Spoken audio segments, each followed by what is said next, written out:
Just how far will a scorned woman go for revenge? Prepare yourself for one of the most twisted women in American history. This is the true story of Marie Jackson.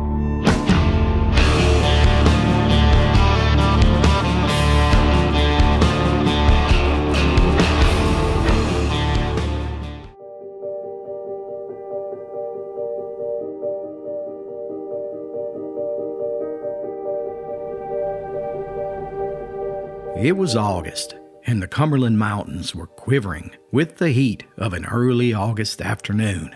3 mountain girls, Marie and Goldie Stewart, and their friend Mary Vickery, walked up a steep road along a bluff, each carrying a basket of apples that they had just picked. The sound of a car could be heard rumbling along the crushed gravel in the distance, and before long, a man named Will Middleton pulled over and offered the girls a ride.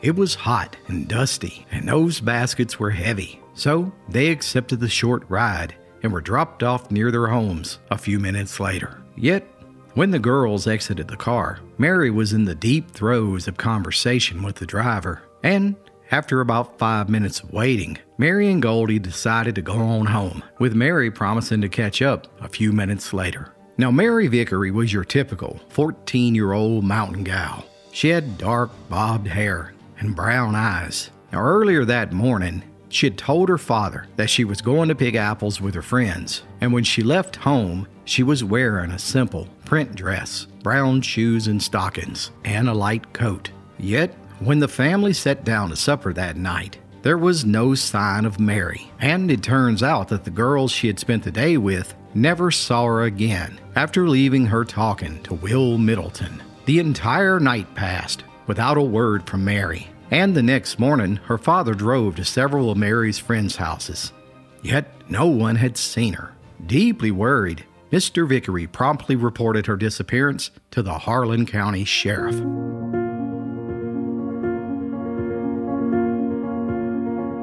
Coxton, Kentucky was a small, tight-knit community. Everyone knew each other, and nothing escaped their prying eyes. So, it was no surprise when the neighbors quickly formed search parties and began scouring the mountains. For 3 days, they combed the hills and the hollers. But Mary Vickery had vanished, and the last person to see her was Will Middleton. He was quickly arrested, but he swore that they only talked for a few minutes and that she left walking. And he said about 30 minutes later, he saw her sitting in the back seat of a car that passed him traveling in the opposite direction. He recognized her hair and the dress that she was wearing. Was Will hiding something sinister? Or had Mary been kidnapped by some stranger? Had she run away? After all, it was rumored that she and her new stepmother couldn't get along, but she had taken no clothes or money. Things just weren't adding up. Weeks went by, but there was no sign of Mary. Her father even offered a $500 reward, but still there were no leads. And Will Middleton was still maintaining his innocence while being held in jail for her disappearance.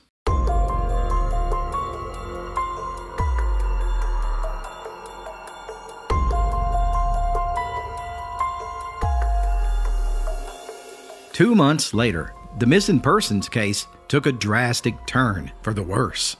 You see, federal reviewers were acting upon a tip that a moonshine still was located in the area, and they were searching on an abandoned coal mine camp, trying to find the steel. And as they passed the mouth of a mine shaft, both men stopped dead in their tracks. A cool, damp breeze was coming from the dark mine, and on it, it carried the unmistakable smell of death. Armed with nothing more than matches, the lawmen made their way into the mine, crawling through the narrow passage. About 75 feet in, there was a large pile of rocks that seemed to be blocking further entry. But the gruesome smell was stronger than ever when suddenly one man noticed, protruding from the bottom of the rocks, was the rotting arm of a human. Realizing that this was a brutal crime scene, the reviewers quickly contacted the local authorities, and wagging tongues, well, they spread the news of the body like wildfire. And Mr. Vickery, he braced himself when he was told about the discovery and was asked to take a look at the body. It was a young female The stained dress seemed to be the exact one that Mary was wearing when she disappeared, and there were those brown shoes. Yet, Mr. Vickery's heart sank when he saw the small ring still on the girl's finger. He had given her that ring for her birthday. Mary Vickery had been found, and Will Middleton was now charged with first-degree murder. But things are not as they always seem in these mountains, and what happens next would become one of the most explosive murder mysteries that the world had ever seen.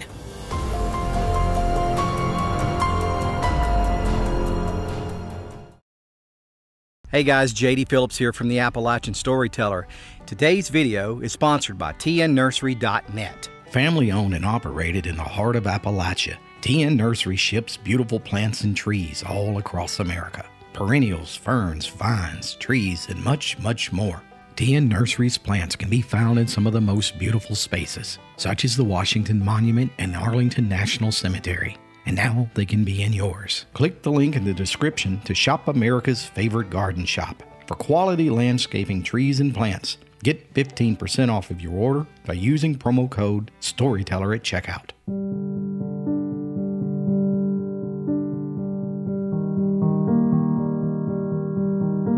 In the coming days, the Vickery family buried the remains in their small cemetery. It was a devastating blow to the community, and now there was a demand for swift justice. Will begged and pleaded with the authorities. He swore that he had nothing to do with it, and he had seen Mary in the car with that other man. Lies. It was all lies. He was surely to be convicted at trial. However, like all good mysteries, this case was about to take a sudden twist. You see, as the prosecution was building its case for the trial, they received an anonymous phone call that two coal miners were leaving their shift when they saw a pretty 18-year-old girl walking through the woods near the abandoned mine where Mary's body was found. And it was on the very day that Mary was reported missing. The men, they immediately recognized the girl as a waitress from a restaurant down in Harlan. Her name was Marie Jackson. And as it turns out, this tip would lead the lawmen to uncovering one of the most diabolical plots in the annals of American crime. Enter into this story Marie Jackson, a vivacious and attractive red-haired 18-year-old girl, a friendly waitress with a sparkle in her blue eyes. But how was she involved in this crime? Well, the sheriff quickly set out to get some answers and promptly brought her in for questioning. Without mincing words, the lawman began the interrogation. Marie, there were two men in my office that say they saw you coming down off the mountain where we found Mary Vickery's body on the very day she disappeared. Now, they're positive it was you. What do you have to say about that? Well, they must be seeing things. The girl replied rather flippantly. But what I want to know is, what were you doing on the mountain that day? And who were you with? Did you see Mary Vickery? Yet, Marie just smiled as she lit a cigarette and blew smoke in the officer's face. She wasn't budging. She refused to go into any detail about anything. But the experienced, wily lawman sensed that there was something hiding behind those eyes. And he was unrelenting, grilling her like a bulldog for hours until after midnight. Now, he had no evidence, but he decided to finally lie to her and tell her he was going to put her in jail. The lawman leaned in. Miss Jackson, I know you're hiding something. I can see it in your eyes.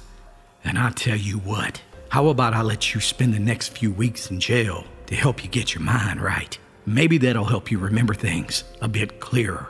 There was a silence, and then finally, the young girl broke. All right, Sheriff, you win. Give me a cigarette, and I'll tell you all about it. It was then that Marie Jackson dropped a bombshell on the case. I wasn't on the mountain that day, but I did see Mary Vickery. I saw her that afternoon. I saw her riding with Condi Dabney in his taxi cab. I saw him leaving town, but I never told this before because I was in love with Condi Dabney. I wanted to protect him. But the truth is, the man y'all arrested has nothing to do with this whole thing. I saw Condi Dabney kill Mary Vickery. Wait a minute. All this time, The cops had the wrong man? That's right. Will Middleton had been telling the truth the entire time. He had seen Mary in the car with another man, and that man was Condi Dabney, a coal miner who actually lived across the state line in Coal Creek, Tennessee. And Dabney, well, he was married with kids of his own. He seemed like the most unlikeliest of men to commit a crime like this. Was it a crime of opportunity? When he saw the 14-year-old Mary Vickery walking all alone that day, did he offer her another ride? Just how had this crime been committed? Well, one thing was for sure. Marie Jackson was now the star witness of the prosecution, and what she was about to reveal at the trial would rock all of Appalachia, and the rallying cries for mountain justice were about to explode. Hey guys, JD Phillips here from the Appalachian Storyteller, and I hope you're enjoying this true story of Marie Jackson. Only the second woman to ever be featured on the Appalachias Deadliest series. If you enjoy stories like these, I hope you'll consider checking out my new book. It's full of stories just like the one you're watching now. And now, back to the story. Authorities quickly arrested Condi Dabney at the Harlan train depot. As they approached the coal miner, who was in his 30s, he seemed completely stunned when he was placed in handcuffs and charged with the murder of a 14-year-old girl. He vehemently denied even knowing her, yet there were two witnesses who would testify at his trial that he was the last person seen with the victim. So what, he said. Maybe she did ride in his car. Lots of women rode in his taxi. He couldn't possibly remember them all, but that didn't make him a killer. And by now, the entire murder mystery had dragged on into the spring of 1926 when Condi Dabney finally stepped into a courtroom of his peers, shackled in chains.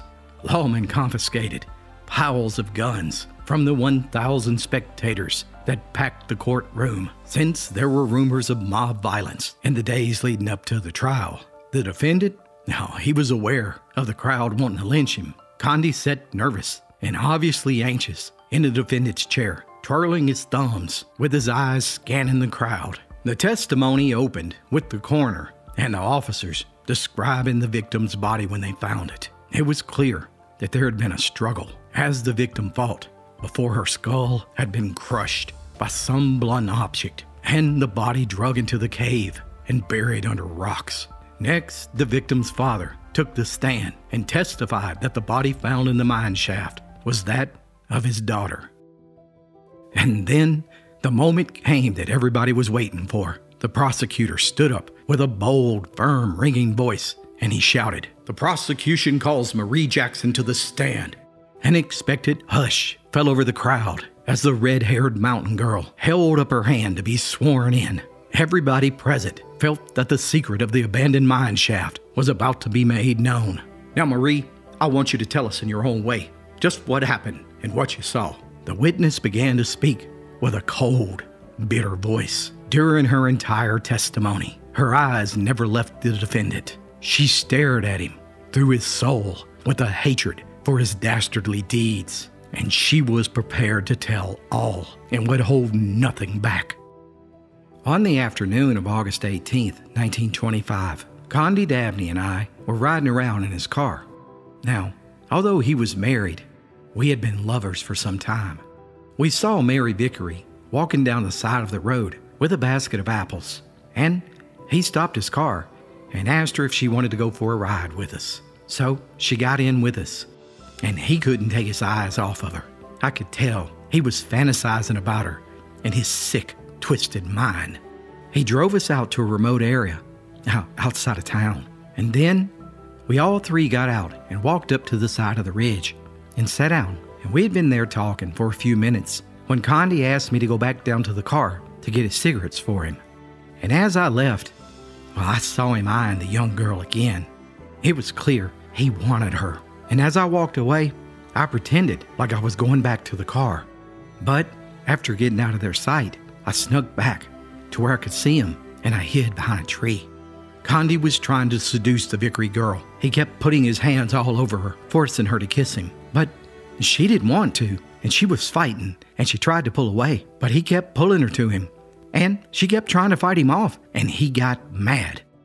But finally she broke loose, and she started to run towards where I was hiding. Condi picked up a big limb that was laying there, and he started after her. The witness paused for a moment, wiping tears from her eyes. And when he finally caught up with her, he hit her in the head with a club, and she began screaming. And he hit her again, causing her to fall, and she was crawling and clawing at the ground, trying to get away from him, but he hit her again. I wanted to help her so bad, but somehow I couldn't move. I was paralyzed with fear. He stood over her body, and he just kept beating her until she was no longer moving. And then he had his way with her. A roar of anger washed over the crowd. "Order! Order in the court!" the judge yelled, and then the witness continued. After that, he picked her up and carried her to the mouth of the mine, and he went in. I saw him come out several times, carrying rocks inside each time. I ran back to the car. I was terrified that he would kill me next, but he had taken the keys, and before I could even run, I turned around, and there he was. It was like I was looking into the eyes of Satan. He told me he would kill me if I breathed a word about it to anyone. The revelations made by Marie Jackson so affected the spectators that you could have heard a pin drop in the room as she concluded her story. Next, the defendant took the stand in his own defense. "Well, this ain't right. I promise to God I never knew that girl. I don't know if she rode my cab or not. She might have, but that don't prove nothing. None of this happened. This just ain't right at all, I tell you." The case was now in the hands of the jury. The prosecution, they demanded death by the electric chair. However, the jury was deadlocked for 2.5 days, with 11 people voting for the death penalty and 1 voting for acquittal. Finally, a compromise was made, and a verdict was reached. The news of the verdict quickly spread, and the courtroom was once again filled to capacity. And the crowd, well, they were in an ugly mood. If there was a not guilty verdict read, it was clear that the crowd was prepared to take justice into their own hands. "Will the defendant please rise? We, the jury, find Condi Dabney guilty of rape and murder of 14-year-old Mary Vickery and sentence him to life in prison without parole." Dabney showed no emotion as the verdict was read and was escorted off to the state reformatory at Frankfort, Kentucky. Justice had been served. Or had it? Well, my friends, stay tuned, because what happens next sent shockwaves all across America and became front page news all across the world.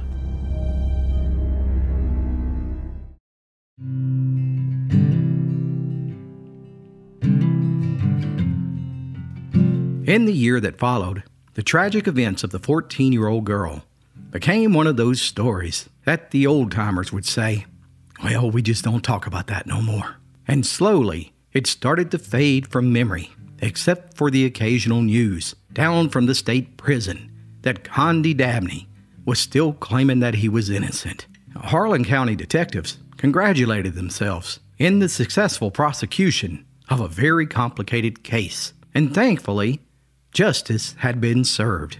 But on March 18th, 1927, 18 months after the murder of Mary Vickery, a policeman was on vacation with his family in Williamsburg, 40 miles away from Harlan County. And when he was signing the guest book at the local hotel, there was a name that sparked his curiosity. On the pages, written in fresh ink, was the name Mary Vickery. The puzzled officer approached the front desk with the book in his hand, pointing at the name. "Excuse me, sir, but do you happen to know if this young lady is still here at the hotel?" "Why, certainly, sir. She's right there, behind you."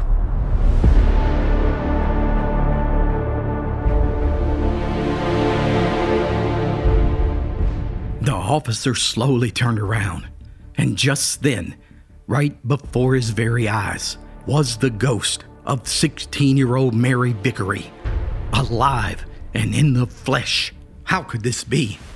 Mary was buried in her family graveyard 18 months ago, by her father no less.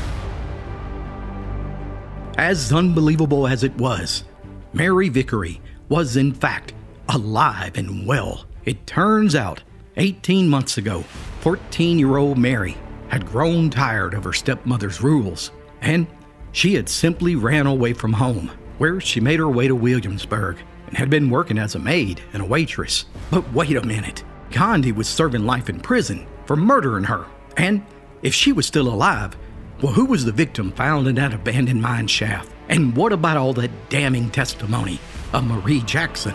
Oh, what a tangled web, indeed. Suddenly, this baffling case was splashed all across the world as the most sensational murder case of the 20th century. Just what in the hell was going on here? And no one wanted an answer to that more than Condi Dabney, who was locked away in prison for murder.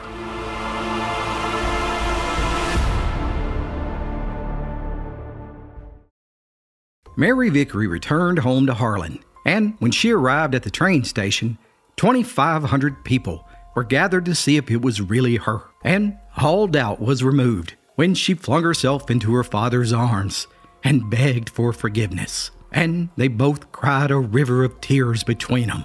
Now, cops quickly interviewed Marie Jackson again, and she stuck to her testimony that she knew very well that Condi had killed Mary Vickery. So, on a hunch, the sheriff created a lineup of women, which included Mary, and they asked Marie to pick her out of the lineup. Stunningly, she couldn't, because the truth was, she didn't even know what Mary Vickery looked like, because she had never seen her in her life. It was then that one thing in this case was becoming abundantly clear. Marie Jackson possessed a fabulous tongue. Never before had so many lies been told. Vicious and spiteful in the most brutal of execution. She was so scorned that Condi Dabney broke off his relationship with her and returned to his wife that she made the whole damn thing up in an attempt to send him to the electric chair. She was promptly jailed and was then taken to trial herself, where she was convicted by a jury in less than 4 minutes for the crimes of perjury, and she received the maximum penalty under law, which was only 5 years in prison. And Condi Dabney, well, he was promptly pardoned by the governor of Kentucky, a completely innocent man who was nearly put to death in the electric chair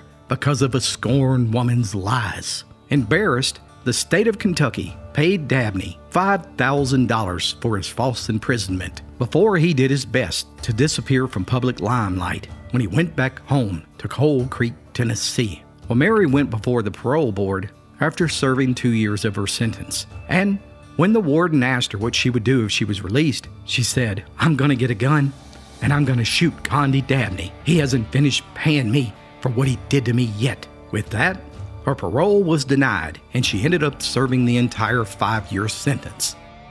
A woman scorned, a girl dissatisfied with her home, and a tight-mouthed mountaineer formed the eternal triangle in a case that resulted in the mountaineer being sentenced to life in prison for a murder that never even happened. Today, Condi Dabney rests here beside his wife in Rocky Top, Tennessee. His incredible story has nearly been lost to the hands of time. Once she was released, Marie Jackson, the girl with the fabulous tongue, left Harlan, Kentucky, and disappeared into history, never to be heard from again. But the history of that body in the abandoned mine, well, it hasn't been solved to this very day. But what about what those two coal miners saw when they saw Marie Jackson at the scene of that crime? Is it possible that she was involved in it? What do you think? I look forward to reading your comments below. Whatever the answer is, one thing that we know for sure is that whoever said, "Hell have no fury like a woman scorned," surely wrote that about Marie Jackson. Till next time, my friends, be sure to like and subscribe for more true stories from Appalachia's past.